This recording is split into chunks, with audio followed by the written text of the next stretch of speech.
పరిశుద్ధ జీవం గల తండ్రి, సర్వశక్తిమంతుడా, సర్వోన్నతుడా, నీ యొక్క ఘనమైనటువంటి నామంనకు స్తుతి స్తోత్రం వందనాలు చెల్లించుకుంటూ ఉన్నాం తండ్రి.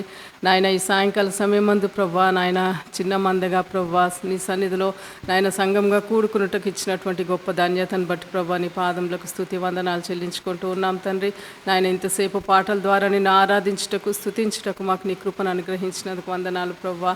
నాయన ఈ సమయం నా యొక్క స్వరంను వినుటకు నా తండ్రి మేమందరం కూడా వేచి ఉంటుండగా ప్రభా మాతో మాట్లాడమని వేడుకుంటున్నాను తండ్రి.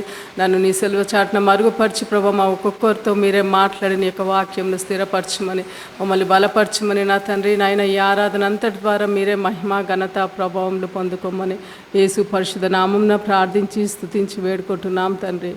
ఆమేన్. మొదటిగా దేవుడు నాకు ఇచ్చినటువంటి ఈ గొప్ప ధన్యతను బట్టి దేవునికి స్తుతి వందనాలు కృతజ్ఞతలు తెలియజేసుకుంటున్నాను. అదే రీతిగా మన దైవజనులకు మళ్ళీ ఫ్రంట్ లైన్ లీడర్షిప్ అందరికీ కూడా నా యొక్క కృతజ్ఞతలు తెలియజేసుకుంటూ ఉన్నాను. అయోగ్యురాలైనటువంటి నాకు దేవుడు ఇచ్చినటువంటి ధన్యత కొరకు దేవునికి వందనాలు. మనం గత కొన్ని వారంగా యోబు జీవితం గురించి బైబిల్ స్టడీలో మనము మన దైవజనులను మనం సిద్ధపరుస్తూ మనకు ఎన్నో విషయాలు నేర్పిస్తూ ఉన్నారు. టర్నింగ్ కర్సెస్ ఇంటూ బ్లెస్సింగ్స్ అనేటువంటి అంశం మీద దేవుడు మనకు అనేక విషయాలను కూడా నేర్పిస్తూ వస్తూ ఉన్నారు.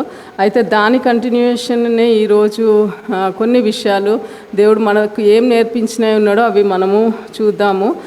మొదటగా మనము అంటే మన యొక్క ఆలోచనలకు నిజంగా ఎంత శక్తి అనేది ఉన్నది అనేది మనము గ్రహించాలి. మన నిజ జీవితంలో మనము ముందుకెళ్తూ ఉంటుంటే మనకు ఎదురయ్యే ప్రతి పరిస్థితులలో కూడా మనం తీసుకుంటున్నటువంటి నిర్ణయాలు మన ఆలోచనలకు బేస్ చేసుకునే ఉంటాయి.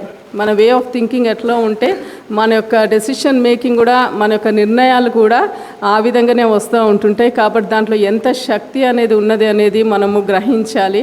మనము యోబు యొక్క జీవితంను చూసినప్పుడు మొదటి అధ్యాయంలో మనము ఇప్పటివరకు మనకు ఆ ఇంట్రడక్షన్ అంతా కూడా వచ్చింది మనకు తెలుసు. కానీ ఇక్కడ దేవుడు ఏం చేస్తున్నాడు అని అంటే యోబు గురించి సాతానుకు అసూయ పుట్టించే విధంగా యోబు గురించి దేవుడు సాక్ష్యం ఇస్తూ ఉన్నాడు. అంటే ఒకలాంటి రోషాన్ని పుట్టిస్తూ ఉన్నాడు సాతాను లోపల యోబు గురించి. మంచి టెస్టిమనీ దేవుడు చెప్పుకుంటూ యోబులో ఒక విధమైనటువంటి రోషాన్ని అసూయను పుట్టిస్తూ ఉన్నాడు. ఏంటనంటే దేవుడు బైబిల్ గ్రంథంలో మనం చూసినట్లయితే దేవుడు ముగ్గురు గురించి నీతిమంతుల లిస్టులో ముగ్గురిని దేవుడు పదే అంటే లిస్ట్ అవుట్ చేసుకుంటూ వస్తూ ఉన్నాడు. దాంట్లో యోబు ఒకరు. అంటే ఎంత ఖచ్చితంగా దేవుడు సృష్టికర్త అయినటువంటి దేవుడు, ఈ భూమిని ఆకాశంను సృష్టించినటువంటి దేవుడు, జీవం కలిగినటువంటి దేవుని నోట్లో నుండి స్వయంగా ఆయన యోబు గురించి అట్టర్ చేస్తున్నటువంటి వర్డ్స్ ఏంటనంటే మనము మొదటి అధ్యాయము 8వ వచనంలో చూస్తాం. ఏంటనంటే నీవు నా సేవకుడు. మొదటి అధ్యాయము 8వ వచనము. అందుకు యెహోవా, నీవు నా సేవకుడైన యోబు సంగతి ఆలోచించితివా? అతడు యథార్థవంతుడును న్యాయవంతుడునై దేవుని యందు భయభక్తులు కలిగి చెడుతనము విసర్జించిన వాడు. భూమి మీద అతని వంటి వాడెవడునూ లేడు. ఎంత గొప్ప స్టేట్మెంట్ దేవుడు ఇక్కడ యోబు గురించి ఇస్తున్నాడంటే యోబు లాంటి వ్యక్తి అసలు భూమి మీద లేనే లేడు అని. అది కూడా ఎవరితో చెప్తా ఉన్నాడు? సాతానుతో. సాతాను యొక్క పని ఏంటి అని అంటే దేవుని యొక్క సృష్టిని ఎంత పాడు చేయడము, దేవునికి అనుకూలంగా జీవిస్తున్నటువంటి వాళ్ళందరినీ కూడా దేవుని నుండి వేరు చేయడము అనేది. మళ్ళీ ఇంకొకటి ఏంటనంటే దేవుని బిడ్డలంగా మనం మంచి సాక్ష్యం కలిగి ఉంటే ఆ సాక్ష్యాన్ని పాడు చేయడమే దాని యొక్క ఉద్దేశము. అట్లాంటి ఉద్దేశము మన విషయంలో అట్లాంటి ఆలోచన కలిగినటువంటి సాతానుతో దేవుడు అంటున్నటువంటి మాటలు ఏంటి? దేవుడే స్వయంగా యథార్థవంతుడు, దేవుడే నీతిమంతుడు, దేవుడే ఏమంటారు న్యాయవంతుడైనటువంటి దేవుడే యోబు గురించి కూడా అవే మాటలు పలుకుతూ అట్లాంటి న్యాయవంతుడు యథార్థవంతుడు భూమి మీద అట్లాంటి మనుషుడే లేడు అని సాతానుతో అంటున్నప్పుడు సాతాను వేసినటువంటి సవాల్ ఏంటంటే ఆయన వట్టిగానే నీ అందు భయభక్తులు కలిగి ఉన్నాడా? నీవు ఆయన కలిగి ఉన్నదంతా కూడా ఆయన దాని చుట్టూ కంచె వేసి ఉన్నావు కాబట్టి ఆయన నీ అందు భయభక్తులు కలిగి ఉన్నాడని అదంతా ఆ స్టోరీ అంతా కూడా మనకు తెలుసు కదా. మనం ఇక్కడ ఆలోచిస్తూ ఉంటుంటే ఏమనుకున్నాడంటే అప్పుడు దేవుడు సాతానుకు ఆ కంచెను తీసివేయడానికి దేవుడు అనుమతి ఇచ్చాడు.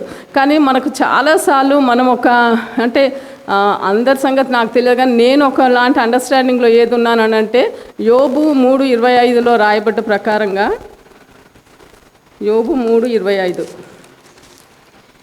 ఏది వచ్చినని నేను బహుగా భయపడితినో అదియే నాకు సంభవించుచున్నది, నాకు భీతి పుట్టించినదే నా మీదికి వచ్చుచున్నది. చాలాసార్లు అంటే మనం నేర్చుకున్నటువంటి విషయం ఏంటనంటే, మనం ఏదైతే ఆలోచిస్తూ ఉంటుంటామో, మనం ఏదైతే దేని గురించి అయితే అంటే భయపడుతూ ఉంటుంటామో అవే మన జీవితంలో కలుగుతాయి. కాబట్టి మనము నెగటివ్గా ఆలోచించడము మానేయాలి అని అంటారు. కరెక్టే, మనం నెగటివ్గా ఆలోచించడం మానేయాలి. కానీ ఇక్కడ యోబు విషయంలో కూడా చాలామంది దగ్గర నుంచి నేను విన్నది ఏంటంటే, యోబు ఈ విధంగా భయపడ్డాడు కాబట్టే యోబుకు అవన్నీ కూడా సంభవించినాయని చాలామంది చెప్పడము, నేను కూడా ఇది చదివిన తర్వాత ఈయన ఇలా ఆలోచించాడు, ఈయన భయపడ్డాడు కాబట్టే అది ఆయనకు అవన్నీ సంభవించినాయి అనేసి నేను గ్రహించాను. కానీ దేవుడు అంటే ఇప్పుడు నేను ఈ బైబిల్ కోర్స్ చేసినప్పుడు ఈ బుక్ ద్వారా దేవుడు నాకు నేర్పించినటువంటి ఒక సత్యం ఏంటి అని అంటే, అది యోబు భయపడ్డందుకు ఆయన కంచె తొలగించబడలేదు, కానీ దేవుడు అనుమతించిండు కాబట్టి ఆ యోబుకు కలిగినటువంటి ఆ కంచె, యోబుకు సమస్తం చుట్టూ దేవుడు కంచె వేసి ఉంచాడు. కానీ ఆ కంచె యోబు భయపడ్డందుకు తీసివేయబడలేదు, కానీ దేవుడు అనుమతించినందుకే ఆ కంచె తీసివేయబడ్డది అని అనేసి నేర్చుకున్నాను. అంటే చాలాసార్లు మనం ఏమనుకుంటామంటే, మన ఆలోచనల ప్రకారమే మనకు జరుగుతున్నాయని అనుకుంటాం, కానీ దేవుని బిడ్డల యొక్క జీవితంలో దేవుడు అనుమతించకుండా ఏది కూడా జరగడానికి వీల్లేదు. మనం ఆయన చిత్త ప్రకారంగా జీవిస్తున్నప్పుడు, ఆయన ఆజ్ఞానుసారంగా జీవిస్తున్నప్పుడు శ్రమలు కష్టాలు రావని కాదు, తప్పకుండా వస్తాయి. ఇది కూడా ఒక అండర్స్టాండింగ్ ఉంది. ఏంటంటే, దేవుని ఆజ్ఞల ప్రకారం మనం జీవించినప్పుడు, దేవునికి ఇష్టమైన బిడ్డలుగా జీవించినప్పుడు అన్నీ మనకు సమకూడి జరుగుతుంటాయి, అన్నీ మనకు అనుకూలంగా జరుగుతున్నాయి అనే అండర్స్టాండింగ్లో కూడా చాలామంది ఉంటారు. కానీ అది కూడా తప్పు కాదు, అది కూడా తప్పే. ఎందుకనంటే దేవుడు అనుమతిస్తేనే మన జీవితంలోకి ఏదైనా కూడా ఎంటర్ అవుతాయి. కొన్నిసార్లు మనము బలహీనంగా, విశ్వాసంలో బలహీనంగా ఉన్నప్పుడు మన ఫూలిష్ డెసిషన్స్ని బట్టి కూడా మనకు శ్రమలు జరుగుతాయి, వస్తాయి.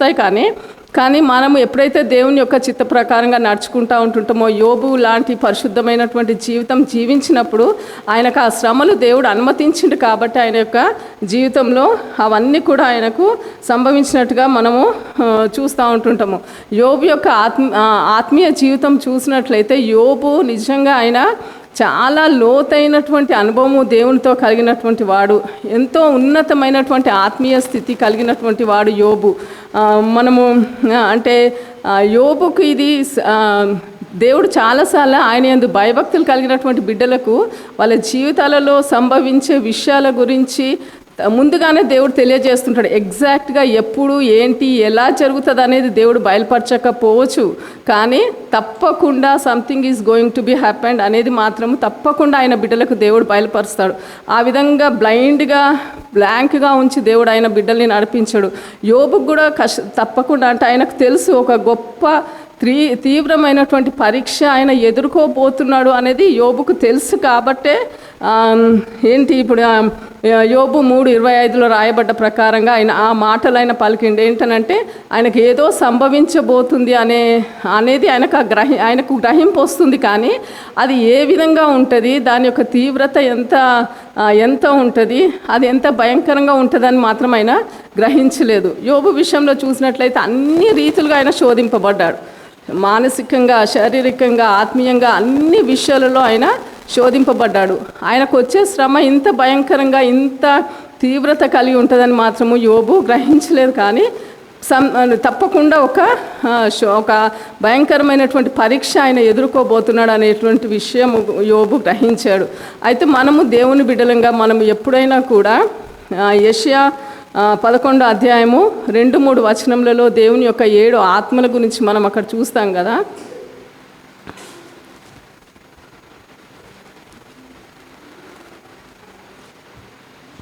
యెషయా 11వ అధ్యాయము 2-3 వచనములు. యెహోవా ఆత్మ జ్ఞాన వివేకములకు ఆధారముగు ఆత్మ, ఆలోచన బలములకు ఆధారముగు ఆత్మ, తెలివిని యెహోవా ఎడల భయభక్తులను పుట్టించు ఆత్మ ఆయన మీదే నిలుచును. అయితే మనము ఇక్కడ చూసినట్లయితే యెహోవా యొక్క ఆత్మ జ్ఞాన వివేకములను పుట్టించు ఆత్మ. మనకు జ్ఞానము, వివేకము అనేది చాలా అవసరం దేవుని బిడ్డలముగా. వివేకము అనేది లోపించినప్పుడు మనకు ఏదైనా పరీక్షలు ఎదురైనప్పుడు మనము చాలా అంటే అజ్ఞానంగా డెసిషన్స్ తీసుకుంటాము. నాలెడ్జ్ అండ్ విజ్డమ్, నాలెడ్జ్ అనేది ఇంపార్టెంట్, నాలెడ్జ్తో కూడా విజ్డమ్ అనేది చాలా ఇంపార్టెంట్. ఆ వివేకము అనేది ఎప్పుడైనా మనము కలిగి ఉండాలి. అది కలిగి ఉన్నప్పుడే మనకు శ్రమలు ఎదురైనప్పుడు, మనకు ఏదైనా పోరాటం వచ్చినప్పుడు, పరీక్షలు ఎదురైనప్పుడు మనము అవి దేన్ని బట్టి వచ్చినాయో గ్రహించి ఒక నిర్ణయం తీసుకోవడానికి అంటే వీలుగా ఉంటుంది అన్నట్టు. ఇక్కడ వివేకం అనేది మనము వివేకం పొందుకోవడానికి దేవుని ఎప్పుడు కూడా ప్రాధేయపడుతూ ఆ ఆత్మతో నింపమని మనం అడగాలి. ఎందుకనంటే వివేకము కలిగి ఉన్నప్పుడు మనకు ఎదురయ్యే పరీక్షలలో తప్పకుండా మనము జయము పొందడం ద్వారా దేవునికి మహిమ కలుగుతుంది. కాబట్టి దేవునికి ఆ మహిమ కలగాలి, దేవుడు మహిమపరచబడాలి అని అంటే మనము దేవుని యొక్క వివేక ఆత్మను కలిగి ఉండాలి. దేవుని యొక్క వివేకంను మనం కలిగి ఉన్నప్పుడు దేవునికి మనము సహకరించే వాళ్ళలాగా ఉంటామంట. అంటే దేవుడు మన గురించి సాతానుతో సవాల్ చేసినప్పుడు, దేవుడు మన గురించి సాతాను మనల్ని పరీక్షలు అంటే సాతానికి అంటే ఈ పరీక్షలలో నా బిడ్డ తప్పకుండా నెగ్గుతుంది అని దేవుడు నమ్మకం కలిగి ఉన్నప్పుడు, మనకు వివేకం అనేది ఉన్నప్పుడు తప్పకుండా ఆ పరీక్షలో మనం జ్ఞానపూర్వకంగా మనము నిర్ణయం తీసుకొని నెగ్గడానికి వీలవుతున్నది. మనం హెబ్రీయులకు రాసినటువంటి పత్రిక 3:8-10 వరకు చూసినట్లయితే,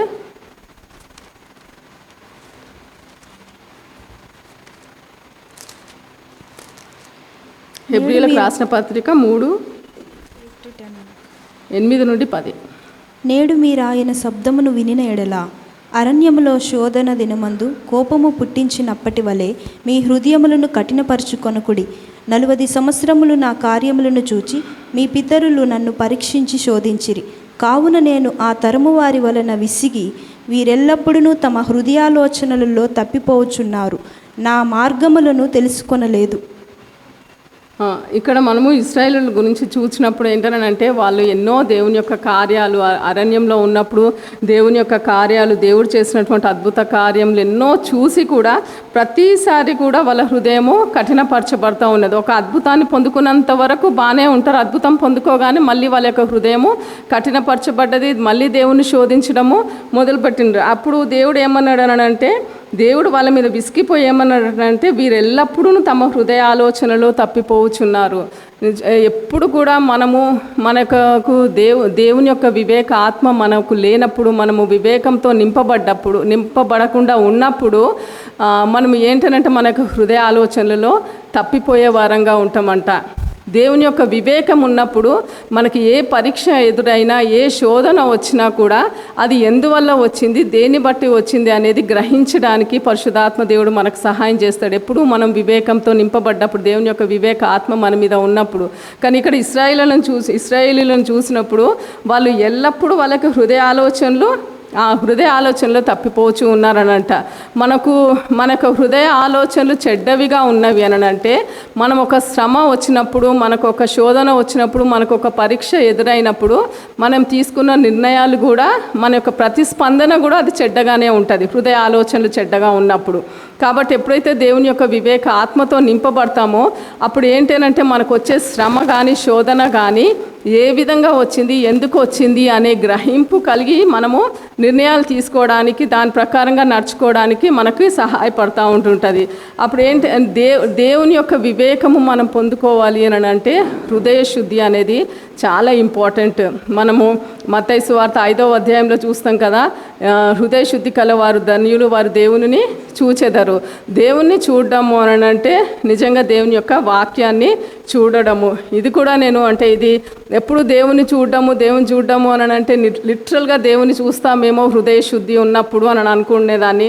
అది ఇంకెప్పుడు అసలు పాసిబుల్ అవుతుంది? అంత దేవుణ్ణి చూసే అంత హృదయ శుద్ధి ఎక్కడ ఉంటుందనే అండర్స్టాండింగ్లో నేను ఉండేదాన్ని. కానీ ఒకసారి స్వరూప్ బ్రదర్ ఎక్స్ప్లెయిన్ చేస్తూ ఏమన్నారనంటే, దేవుని చూచెదరు అని అంటే వాక్యాన్ని చూస్తారు అని అన్నారు. దేవుడే వాక్యమై ఉన్నాడు కదా అనేసి నిజంగా అది నాకు ఎంతో టచ్ అయింది. ఆ వర్డ్ ద్వారా నేను ఎంతో ఆ ఎక్స్ప్రెషన్ ద్వారా ఎంతో బ్లెస్ అయ్యాను. అంటే హృదయ శుద్ధి అని అన్నప్పుడు మనం నిజంగా వాక్యంలో ఉన్నటువంటి లోతైన విషయాలను మనం గ్రహించడం లేదు, అంటే వాక్యంలో ఉన్నటువంటి ఆత్మీయ సత్యాలను మనం గ్రహించడం లేదు అని అంటే సంథింగ్ ఈజ్ రాంగ్ అనేది మనము అండర్స్టాండ్ చేసుకోలేరు. అంటే హృదయ స్థితి ఏదైనా కూడా హృదయ స్థితి మీదనే ఆధారపడి ఉంటుంది. ఇప్పుడు యోబుకు వచ్చినటువంటి పరీక్షలలో కూడా యోబు స్టార్టింగ్ అంతా కూడా ఆయనకు వచ్చినటువంటి సమస్య శ్రమలకి, ఆయనకు వచ్చినటువంటి అనారోగ్యానికి ఆయనకు చాలా స్మూత్గా డీల్ చేసుకుంటూ వచ్చాడు. ఆయన యొక్క స్నేహితులు ఆయన ఎదురుగా కూర్చొని ఆయనను స్టార్టింగ్ వాళ్ళు కూడా ఆయన మీద సింపతి చూపెట్టారు, కానీ వాళ్ళు ఏంటంటే ఎంతసేపు ఒక జడ్జిమెంటల్ మోడ్లో ఉండే, తీర్పు తీరుస్తూ ఉన్నారు, నువ్వు ఏం చేసినావో అందుకే నీకు ఈ స్థితి ఎదురైంది అనే విధంగా వాళ్ళ స్నేహితులు ఆయన ఎదురుగా ఉన్నారు. వాళ్ళు మాటికి అదే చెప్పడము, భార్య ఆయనను నిందించడము, ఇవన్నీ కూడా అవి రోజు రోజుకి ఎక్కువ అవుతూ ఉంటుంటే ఒక స్టేజ్కి వచ్చేసరికి ఆయన అంటే ఆ శ్రమలన్నీ కూడా చాలా భయంకరంగా ఆయన మీద దాడి చేస్తూ ఉన్నప్పుడు ఆయనకి ఎక్కడ కూడా జవాబు దొరకలేదు. కొంత సమయం వరకు దేవుడు కూడా సైలెంట్గా ఉన్నాడు. యోబు శ్రమ పడతా ఉంటుంటే, యోబు స్నేహితులు ఆయన నిందిస్తూ ఉంటుంటే, యోబు వాళ్ళకి తిరిగి జవాబు చెప్తా ఉన్నాడు. ఈ విషయాలన్నీ కూడా జరుగుతూ ఉన్నప్పుడు అంటే దాంట్లో ఆ బుక్లో రాయబడ్డ ప్రకారంగా 1 year కన్నా తక్కువనే కొన్ని నెలల పాటు యోబుకు ఈ శ్రమ, ఈ శోధనలు, ఈ పరీక్ష కాలము ఉండేనంట. అయితే ఈ సమయంలో దేవుడు చాలా మట్టుకు కూడా సైలెంట్గా ఉన్నాడు. యోబుకి ఎక్కడ కూడా ఆయన అంతగా పరీక్షించుకుంటుంటే ఎక్కడ కూడా ఆ శ్రమలు ఎందుకు వచ్చినాయి అనేది స్నేహితులు ఆయన మీద నింద వేస్తున్నప్పుడు, ఆయనకు తీర్పు తీరుస్తూ ఉన్నప్పుడు యోబుకు దేవుడు జవాబు చెప్పలేదు. చాలా కాలము, చాలా సమయం మటుకు దేవుడు సైలెంట్గా ఉన్నప్పుడు ఇంకా యోబుకు ఆ పరీక్షల ఒత్తిడి ఎక్కువైపోయేసి దేవుని క్వశ్చన్ చేయడము ప్రారంభించిండు. ఈ శ్రమలంతట్లో దేవుని ఎక్కడ కూడా యోబు నిందించలేదు, కానీ ఒక స్టేజ్కి వచ్చేసరికి క్వశ్చన్ చేయడం ప్రారంభించింది అన్నట్టు. నాకు అన్యాయం చేసినావు అన్న స్థితిలోకి, అంటే దేవుణ్ణి ఆ విధంగా నాకు అన్యాయం జరిగింది అని అడిగే అంతటువంటి స్టేజ్లోకి ఆయన వచ్చినప్పుడు ఏంటనంటే దేవుడి యొక్క ఉద్దేశం ఏంటి అంటే యోబులో నుండి ఈ హృదయ స్థితిని బయటకు తీసుకురావడానికే దేవుడు ఆయనకి ఇంతకాలంగా ఆ శ్రమలు వాటన్నిటిని అలౌ చేసిండు. మనకు కూడా ఎప్పుడైనా ఏ శ్రమలైనా, శోధనలు, పరీక్షలు వచ్చినప్పుడు మనం చాలాసార్లు అనుకుంటాం దేవుడు సైలెంట్గా ఉన్నాడు అన్న ఎక్స్పీరియన్స్ మనలో ప్రతి ఒక్కరికి ఉంది. అంటే మనం తప్పు చేస్తున్నామో అర్థం కాదు, మనం కరెక్ట్గానే వెళ్తున్నామో అర్థం కాదు, మన స్పందన ఆ పరీక్షల విషయంలో మనం రియాక్షన్ కరెక్ట్గా ఉందో కూడా అర్థం కాదు. ఎందుకంటే దేవుడు చాలా సైలెంట్గా ఉన్నట్టు అనిపిస్తుంటుంది కొన్నిసార్లు. అసలు దేవుడు అంటే నాతో ఉన్నాడా ఈ విషయంలో అన్నంతగా కూడా మనకు టెన్స్డ్ అవుతూ ఉంటుంటాం. మనకు వచ్చే పరిస్థితులను బట్టి మనకు జవాబు దొరకకపోయేసరికి ఆ విధంగా ఆలోచిస్తూ ఉంటాం కదా. అయితే యోబు కూడా ఇక్కడ ఆయన అంటే చాలా సమయం దాటిపోయిన తర్వాత ఆయనకి ఎలాంటి జవాబు కూడా దొరకనప్పుడు, ఆయన పరిస్థితులలో ఏమాత్రం కూడా మార్పు అంటే కొంచెము అరే ఇది తగ్గింది అన్న విధంగా ఎక్కడ కూడా మార్పు కనబడనప్పుడు ఆయన ఏం చేసిందంటే దేవుణ్ణి క్వశ్చన్ చేయడం మొదలుపెట్టిండు అన్నట్టు. ఆ హృదయ స్థితి యోబులో నుండి బయటకు తీసుకురావడానికే దేవుడు ఇవన్నీ కూడా అలౌ చేశాడు. యోబు 35:2 చూసినట్లయితే,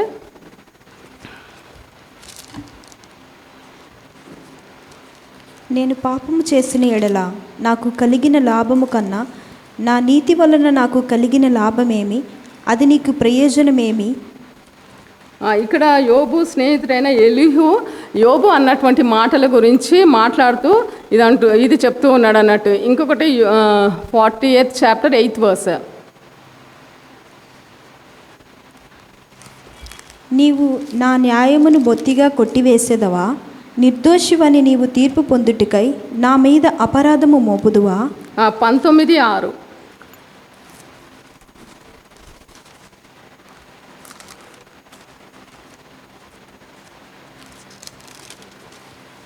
అలాగైతే దేవుడు నాకు అన్యాయము చేసిననియు తన వలలో నన్ను చిక్కించుకొనిననియు మీరు తెలుసుకొని. ఇక్కడ యోబు అంటున్నటువంటి మాటలు, దేవుడు నాకు అన్యాయం చేసినని అనేసి ఈ మాటల్నే ఇక్కడ 40వ అధ్యాయంలో 8వ వచనంలో యెహోవా దేవుడు ఆయనకు ప్రశ్న వేస్తూ నాకు వీటికి ప్రత్యుత్తరం ఇమ్ము అని చెప్తూ, నీవు నా న్యాయమును బొత్తిగా కొట్టివేసేదవా? నిర్దోషమని నీవు తీర్పు పొందుటకై నా మీద అపరాధము మోపుదువా అనేది దేవుడు ఇక్కడ యోబును యోబు అన్నటువంటి ఈ ప్రశ్నకి జవాబు చెప్పమని దేవుడు యోబుతో అడుగుతూ ఉన్నాడు అన్నట్టు.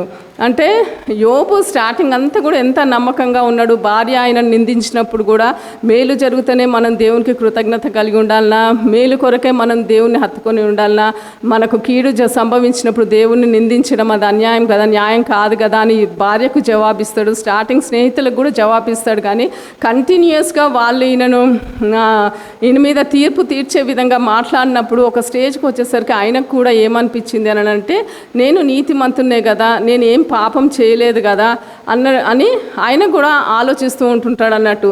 మనకు చాలాసార్లు మనం కూడా మనకు ఏదైనా ఎదురైనప్పుడు మనం కూడా ఆలోచిస్తూ ఉంటుంటాం, నేను ఏం తప్పు చేశాను, నేను ఏం చేయలేదు కదా అని. అంటే లిటరల్గా మనం అంటే మన క్రియల ద్వారా మనం తప్పు చేయకపోవచ్చు. ఎప్పుడైనా శ్రమ కలిగినప్పుడు మనం ఎంత బలహీనం అయిపోతామని అంటే క్రియల ద్వారా తప్పు చేసే అంత ఓపిక కూడా మనకు ఉండదు ఆ శ్రమలలో. కానీ తప్పకుండా మాటల ద్వారా మాత్రము మనము తప్పు చేసే అటువంటి ఛాన్స్ ఉంటుంది, చేస్తాం కూడా. మన మాటలు ఎప్పుడు నేను ఆ బుక్ చదువుతూ ఉంటుంటే దాంట్లో ఏమని ఉందనంటే, మనకు శ్రమలు వచ్చినప్పుడు, పరీక్షలు వచ్చినప్పుడు ఎంత నిశ్శబ్దంగా ఉంటే అంత మంచిదంట, అంత జ్ఞానం అంట. ఎందుకనంటే మనకు పరీక్షలు శ్రమలు మనం ఎదుర్కొనేటప్పుడు మనం ఎక్కువ మాట్లాడుతూ ఉంటుంటే, ఎక్కువ ఎక్స్క్యూజెస్ కానీ రీజనింగ్ కానీ మనం చేస్తూ ఉంటుంటాం. అంటే నేను ఇది చేయలేదు అని మనకు మనం ఎక్స్క్యూజెస్ చెప్పుకోవడానికి ఛాన్స్ ఉంటుంది. కాబట్టి మనకు శ్రమలు కలిగినప్పుడు ఎంత తప్పుగా మాట్లాడితే, ఎందుకంటే నోటి మాటలతోనే మనం ఎక్కువగా తప్పు చేసే ఛాన్సెస్ ఉంటాయి. కాబట్టి నోటి మాటలను మనము కంట్రోల్ చేసుకునే వాళ్ళంగా ఉండాలి. ఇక్కడ ఇవన్నీ కూడా ఎక్కువ అయిపోయినాయి. కాబట్టి ఇంకొకటి, మనకే కాదు శ్రమలు, ఇతరులు శ్రమ పడుతున్నప్పుడు కూడా జడ్జిమెంటల్ మోడ్లోకి ఎప్పుడు వెళ్ళొద్దు. వాళ్ళు పలానా విధంగా చేశారు కాబట్టి ఇది వాళ్ళు ఎదుర్కొంటున్నారు అన్నట్టుగా కూడా మనము వాళ్ళ గురించి మాట్లాడవద్దు. ఎందుకనంటే దేవుడు మనకు దానికి అధికారం ఇవ్వలేదు. ఒక్కొక్కరికి కలుగుతున్నటువంటి పరీక్షలు, శ్రమలకు రీజన్ ఏంటో దేవుడికి తెలుసు. కాబట్టి మనము దానికి ప్రతిస్పందించిన విధానంలోనే మనం దాంట్లో నుండి బయటకు వస్తాము.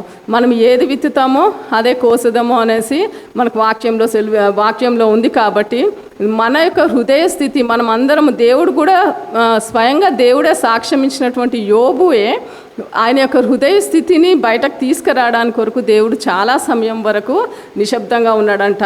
మన సమస్యలకు వెంటనే దేవుడు మాట్లాడి వాటికి రూట్ కాజ్ ఏంటో దేవుడు చెప్తే మనల్ని మనం సరి చేసుకోము. మన యొక్క విశ్వాసంలో కూడా మనం ఎదగమంట. దేవుడు వెంటనే మనకు జవాబిస్తే, వెంటనే మన యొక్క సమస్యలకు, ప్రాబ్లమ్స్కి, మన పరీక్షలకి, మన శోధనలకి, మన అనారోగ్యానికి, మన ఫైనాన్షియల్ క్రైసిస్కి, మనకు కుటుంబంలో నెమ్మది లేనటువంటి పరిస్థితులకు దేవుని దగ్గర మనం అడిగినప్పుడు చాలా సంవత్సరాలు కాకపోయినా చాలా కాలం పట్టుకు సేమ్ ఇష్యూ మనకు రిపీట్ అయితేనే ఉంటుంటుంది. దాన్ని మనం దేవుణ్ణి అడిగినప్పుడు దేవుడు జవాబు చెప్పకపోవడానికి కారణం ఏంటి అంటే, మనం విశ్వాసంలో ఇంకా ఎదగడానికి కొరకు. ఇంకొకటి ఏంటి అని అంటే, కాలము సమయం గడుస్తూ ఉంటుంటే మన హృదయ స్థితి అనేది బయటకు వస్తుంది. వెంటనే జవాబిస్తే మనంతటి వాళ్ళు లేరన్నట్టుగా మనము అంటే ఓవర్ కాన్ఫిడెంట్ అయిపోయే ఛాన్సెస్ ఉన్నాయి. కాబట్టి దేవుడు మనల్ని సరి చేయడానికే మనకు ప్రతి పరీక్ష అలౌ చేస్తూ ఉంటాడు. కాబట్టి యోబులో ఉన్నటువంటి అంటే నీతిమంతుణ్ణి నేను అనేటువంటి ఆ తలంపు ఆయన లోపల ఉంది. కాబట్టి అది సరి అయింది కాదు, నీతిమంతుడు ఎవరు లేరు, దేవుడు ఒక్కడే నీతిమంతుడు అనేటువంటి ఆ సత్యాన్ని అప్పుడు యోబుకు, ఇప్పుడు ఈ కాలం మంది మనకు కూడా దేవుడు నేర్పించడానికి, ఈ పాఠం నేర్పించడానికే ఈ పరిస్థితులన్నిటిని కూడా దేవుడు అలౌ చేస్తూ ఉంటుంటాడు. మనము లాస్ట్ వీక్ మనకు బ్రదర్ చెప్పారు కదా, మన యొక్క క్రియలు, మన యొక్క మాటలు, మన యొక్క ఏమంటారు our deeds, our thoughts and our words, ఇవన్నిటినీ కూడా మనము లోకంతో మిళితం చేయొద్దు, వాటిని లోకంతో కలపొద్దు. అవన్నీ కూడా పరిశుద్ధమైనదిగా ఉండాలి. దేవుని యొక్క సన్నిధిలో పరిశుద్ధమైనవిగా ఉన్నప్పుడే దేవుడు మనకు ఆ వివేకము అనేటువంటి ఆత్మ దేవుడు ఇస్తాడంట. వివేకం అనేది మనకు ఉన్నప్పుడు, ఒక సమస్య మనకు వస్తే మనం రాంగ్ డెసిషన్ తీసుకోము. మనం తీసుకునే రాంగ్ డెసిషన్స్ ద్వారా మనకు ఎన్నో చికాకులు, ఇబ్బందులు ఇంకా అంటే యాడ్ అవుతాయి. ఉన్న సమస్య సాల్వ్ అవ్వడం కన్నా మనం వివేకంతో కాకుండా లోకరీతిగా మనము మన జ్ఞానము, మన బలాన్ని ఆధారం చేసుకొని మనం నిర్ణయాలు తీసుకున్నప్పుడు మనకున్నటువంటి ఆ సమస్యలో ఇంకా చాలా చికాకులు అనేటివి ఏర్పడతాయి. కాబట్టి వివేకం అనేది దేవుడు ఆయన బిడ్డలకు ఇచ్చేటువంటి ఒక బహుమతి. ఆ బహుమతి ఎప్పుడు మనకు దొరుకుతుంది అని అంటే, మన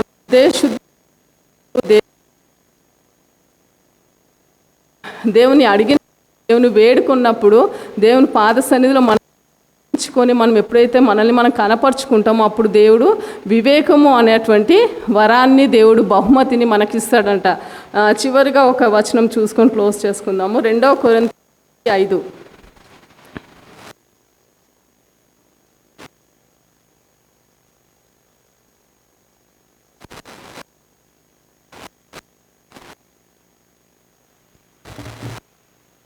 రెండో కొరింథీయులు 10.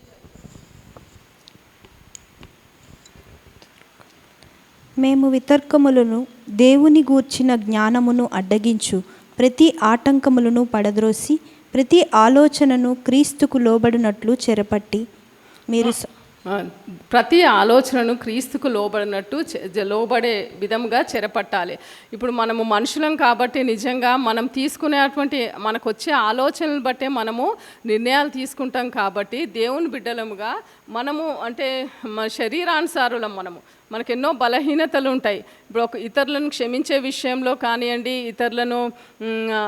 ఇతరులతో అంటే మనకు ఒక విరోధి ఉన్నప్పుడు, మన వాళ్ళు ఎవరైనా విరోధి ఉండి మన మీద అపనిందలు వేసినప్పుడు వాళ్ళని దేవుని యొక్క వాక్యంలో ఉంది కాబట్టి మనం క్షమిస్తాం కాబట్టి కానీ వాళ్ళతో కలవడానికి మనం ఇష్టపడ్డాం. క్షమించాం కదా అంటే మనం ఏదో గొప్ప పని చేసినట్టుగా క్షమించాం కదా అనేసి అక్కడికే ఉండిపోతాం. కానీ వాళ్ళ ఎదురైనప్పుడు లేకపోతే వాళ్ళని కలవడానికి మనము ఇష్టపడము. అట్లాంటి బలహీనతలు మనకు ఉంటాయి కాబట్టి మన ఆలోచనలన్నీ కూడా ఎప్పుడైతే యేసయ్యకు చెరపడతామో అప్పుడు వాటన్నిటిని కూడా దేవునికి అప్పగించుకుంటామో మన ఆలోచనలన్నీ కూడా శరీరరీతిగా విశ్వాసలమై ఉన్నప్పటికీ కూడా మన ఆలోచనలను బట్టి మనము బలహీనతలను బట్టి మనం ఆలోచిస్తున్నప్పుడు మనకు కన్ఫ్యూజన్ అనేది ఉంటుంది, నెమ్మది అనేది ఉండదు. క్షమించినాము అనేది ఉంటుంది కానీ సంపూర్ణమైనటువంటి సమాధానం అనేది మన హృదయంలో ఉండదు. అట్లాంటప్పుడు మన ఆలోచనలు ఆ విషయంలో మనకు వస్తున్నటువంటి ఆలోచనను దేవునికి అప్పగించుకుంటే దేవుని చిత్తానుసారంగా దాన్ని మార్చి ఆయన చిత్తానుసారంగా మనం నడిచే విధంగా దేవుడు సహాయం చేస్తాడు. కాబట్టి మన ఆలోచనలన్నీ కూడా దేవునికి చెరపట్టినప్పుడు దేవునికి అప్పగించినప్పుడు దేవుడు వాటిని ఆయన చిత్తానుసారంగా మార్చుకుంటాడు. చివరిగా ఒక విషయం మనము యోబు గురించి నేర్చుకున్నప్పుడు యోబు దేవుని యొద్ద నుండి ఎన్నో బలమైనటువంటి వాగ్దానాలు పొందుకున్నటువంటి భక్తుడు. ఆయన ఏమంటారు, ఏదో విశ్వాసిగా నార్మల్గా జీవిస్తున్నటువంటి వాడు కాదు. దేవుని యొద్ద నుండి ఎంతో బలమైనటువంటి వాగ్దానాలు ముందుగానే పొందుకున్నటువంటి వ్యక్తి అతడు. కాబట్టి అతడు ఏమంటున్నాడంటే యోబు 19:25 నుండి 27 వరకు మనం చూసినట్లయితే, అయితే నా విమోచకుడు సజీవుడనియు తరువాత ఆయన భూమి మీద నిలిచిననియు నేను ఎరుగుదును. ఇలాగు నా చర్మము చీకిపోయిన తరువాత శరీరముతో నేను దేవుని చూచెదను, నా మట్టుకు నేనే చూచెదను, మరి ఎవరునూ కాదు, నేనే కన్నులారా ఆయనను చూచెదను, నాలో నా ఆంతర్యంలో కృషించి ఉన్నవి. ప్రకటన 26వ వచనము.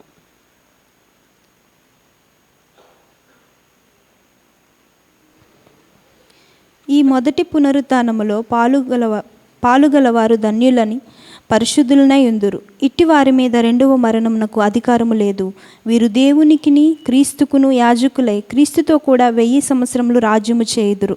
ఇక్కడ యోబు దేవుని యొద్ద నుండి ఎంత బలమైనటువంటి వాగ్దానాలు పొందుకొని ఉన్నాడు అని అంటే క్రీస్తు యొక్క రెండవ రాకడ గురించి మాట్లాడుతూ ఉన్నాడు. మొదటి పునరుత్థానంలో ఆయన మొదటి పునరుత్థానము మరియు 1000 ఏళ్ల పరిపాలనలో దేవుని కన్నులారా చూస్తానన్నటువంటి నిరీక్షణ కలిగి ఉన్నాడు. కాబట్టి మనము అంటే ఇంత లోతైనటువంటి అనుభవము వాగ్దానాలు కలిగి ఉన్నటువంటి యోబు ఇలాంటి పరీక్షలు ఎదుర్కొన్నప్పుడు ఆయన ఒక స్టేజ్కి వచ్చేసరికి ఆయన హృదయంలో ఉన్నటువంటి చిన్న పరిస్థితిని దేవుడు సెట్ చేయడానికి కొంచెం కాలం వెయిట్ చేసి ఆయన హృదయ స్థితిని మార్చి తర్వాత ఆయన మార్చబడ్డ తర్వాత రెండంతలుగా దేవుడు ఆయనను ఆశీర్వదించిండు. కాబట్టి మనం కూడా దేవుని బిడ్డలముగా మనము ఈ విశ్వాస యాత్రలో మనము వెళ్తూ ఉంటుంటే దేవుని యొక్క కృప పొందుకోవాలి అంటే మనము దేవుని యొక్క వివేక ఆత్మను కలిగి ఉండాలి.